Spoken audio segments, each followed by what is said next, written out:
want to thank David Ryan, doing a great job as principal here at Knoxville North.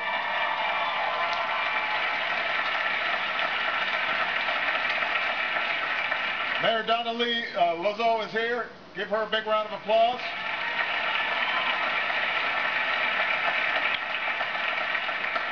Your outstanding governor, John Lynch, is here. Give John a big round of applause.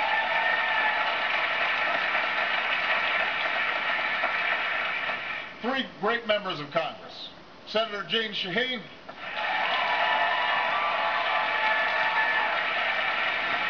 Congressman Paul Hodes, Congresswoman Carol Shea Porter,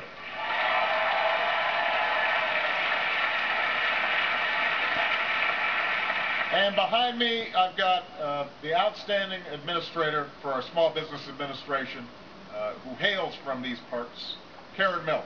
Give Karen a big round.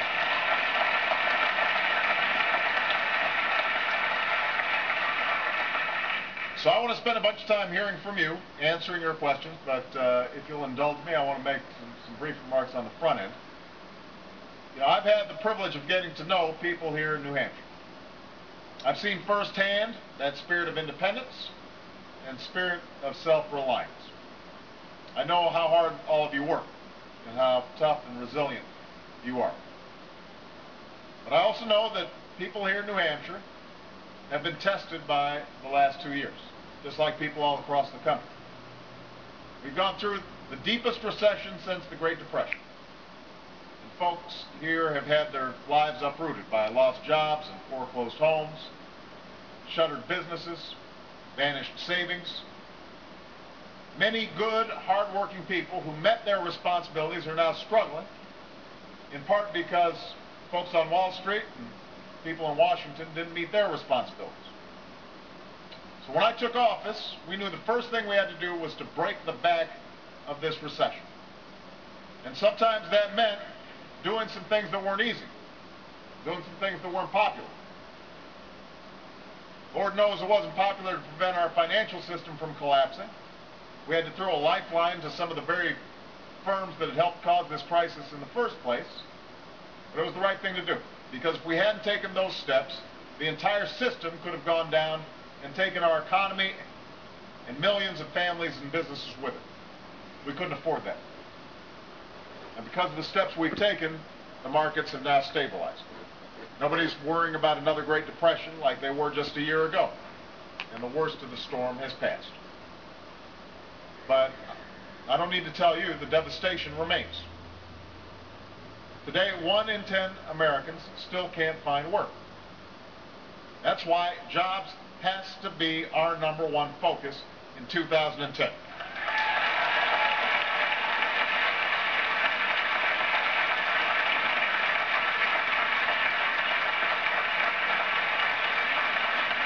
And we're going to start where most new jobs start, with small businesses. These are the companies that begin in basements and garages when an entrepreneur takes a chance on his dream, or a worker decides it's time she becomes her own boss.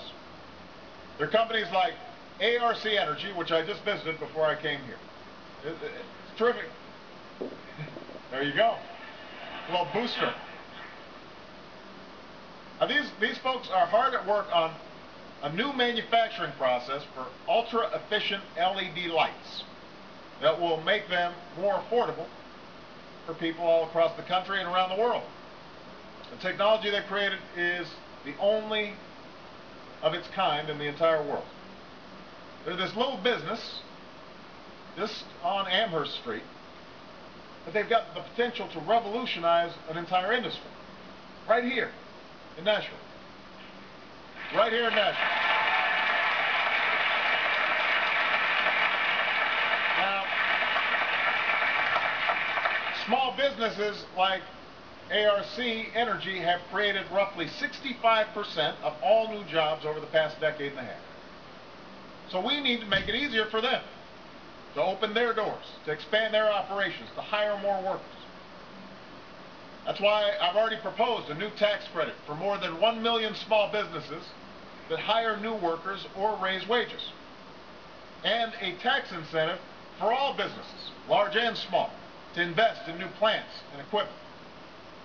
And while we're at it, we should eliminate all capital gains taxes on small business investment. So these folks can get the capital they need to grow and create jobs. And when they start making a profit, they can put those profits back into the business.